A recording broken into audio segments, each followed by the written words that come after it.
nǹkan tó ti ní lójújú olè lọ́wọ́ àṣà àfẹ́sọ́nà ẹ̀ ò sí nílé ò lè dá nǹkan kan ṣe. Oh God!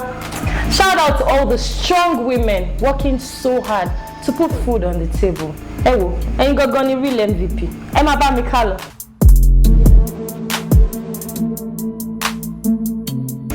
Ẹ̀yin tèmi ẹ káàbọ̀ sórí duduflix. Orúkọ tèmi ni Alabi Yetunde of Ashabi Talks.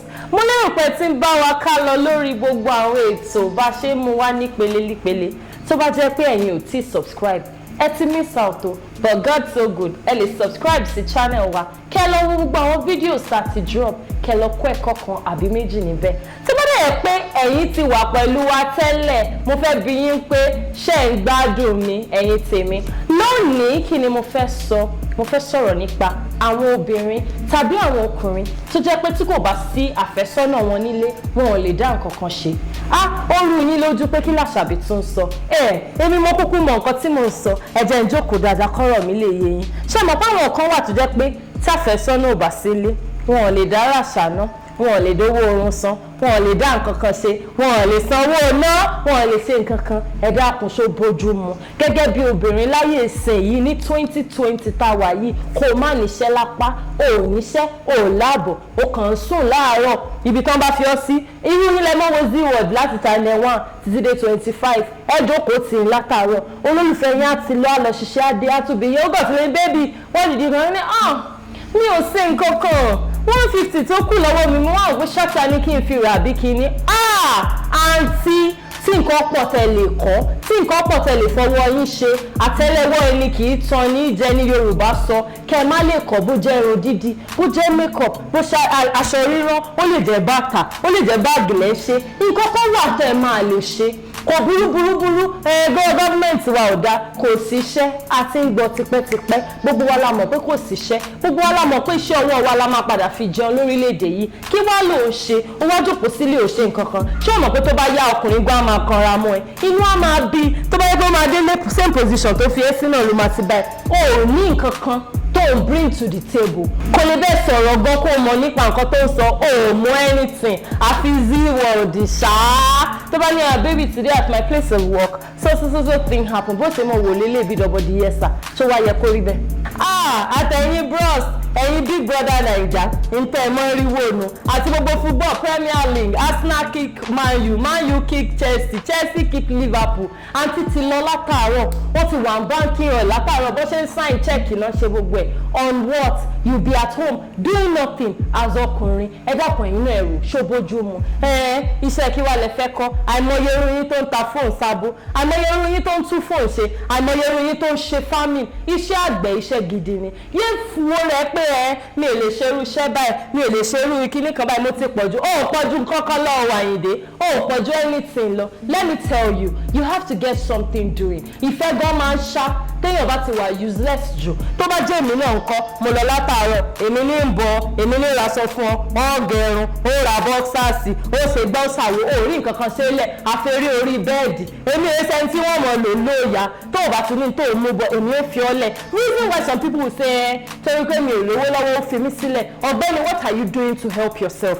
Kí ló ń ṣe nípa ọ̀rọ̀ ara ẹ̀ láti push ara ẹ̀? It's a different case if you are trying. Ọkùnrin mi ẹ máa rí kò níṣẹ́ lọ́wọ́ ń sìn, but ó ní prospect, ó ní nǹkan tó pọ̀ tó ti outline pé lẹ́yìn eléyìí o máa ṣe báyìí o, mo ń lọ school fún kankan. I understand, but ẹni tẹ́ ẹ̀ ní nǹkan kan tẹ́ ẹni ìgò ìjáde girama fáàrí lásán ló ń ṣe. Wọ́n ti dín irun sórí jerry coils, àwọn ní ṣòkòtò wọn máa ń dé bíbí wọn ń ságì. Gbogbo díẹ̀ bá dọwọ́ ní hòtẹ́ẹ̀lì lẹ́sùn sí pẹ̀lú àwọn tí yín ọlọ́mọdé EFCC òkú ni tí yín mo ń bá yín sọ.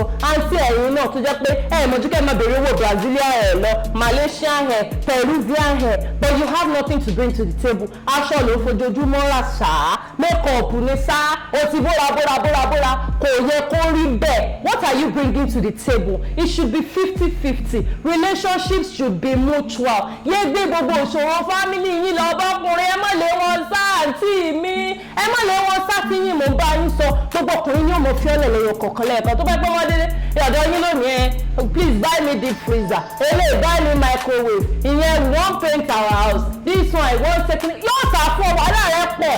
kí ló ń ṣe? But if you come and be like mo fẹ́ ṣe nǹkan báyìí o baby mo fẹ́ lọ kọ́ baking wọ́n ní kí n 100,000 wá èmi fúnra mi 45,000 money dákun bá fi kún. A sensible human being will see that ìwọ gangan òun gbèrò àti tẹ̀rẹ̀ síwájú gbẹ̀gbẹ̀ pé mo fẹ́ kọ́ bẹ́ẹ̀kì owó ni èpè èló ló ní ìtì ní kankan ò ní kankan. You're not pushing yourself to be better. Surely nǹkan tí òbí yé yín ni pé ẹni tó wà pẹ̀lú might not even be your husband to be. It might just be your alábàárìn ẹni tẹ́jọ́ máa kàn bára yín rìn fúngbà díẹ̀. But in every stage in life you have to groom yourself to be better.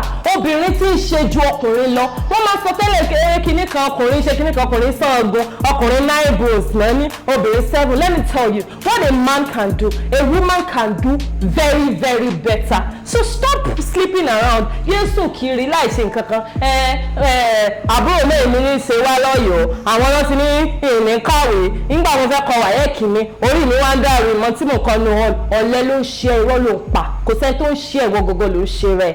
Try and brace up gbàdúrà sọ́lọ́run kọ́ṣẹ́ tó bá fẹ́ kọ́ be good at it be creative. Ìtàn kékeré kan mo kàn ní kí n sọ fún yín torí mo pé má ti máa wò pé eléyìí t'Àṣàbí tún jù fún wa léèní ta ló ṣe Àṣàbí kí ló ṣẹlẹ̀ ọ̀rẹ́ mi kan máa ló ṣẹlẹ̀ sí báǹkì kan ló ti ń ṣiṣẹ́ a ti lọ látàárọ̀ ẹ̀dẹ̀ mọ́ bí ìlú Èkó ṣe rí aago 5 àbọ̀ ní Bánlé ó ti lọ ó máa wà ní báǹkì títí ó tún dago 9 alẹ́ ṣẹ̀wárí bọ̀dà ti ń fẹ́ nǹkan 3 péré náà mọ̀ sí ilé ayé yìí. Àkọ́kọ́ oúnjẹ ni wọ́n lè jẹlé agbádé irun tó jẹ́ tí ó rùn wálẹ̀ tán bí ìkan náà ṣe ń jẹun. Ìkejì àwọn ọ̀rẹ́ ń di TV bọ́n bá ta tẹ́tẹ́ wọ́n mọ̀ wo bọ́ọ̀lù ní sáà gbogbo ṣáínà náà mọ́ àwọn ọ̀rẹ́ wọn tún wá mọ́dọ̀ mọ́ ṣe rádaràda.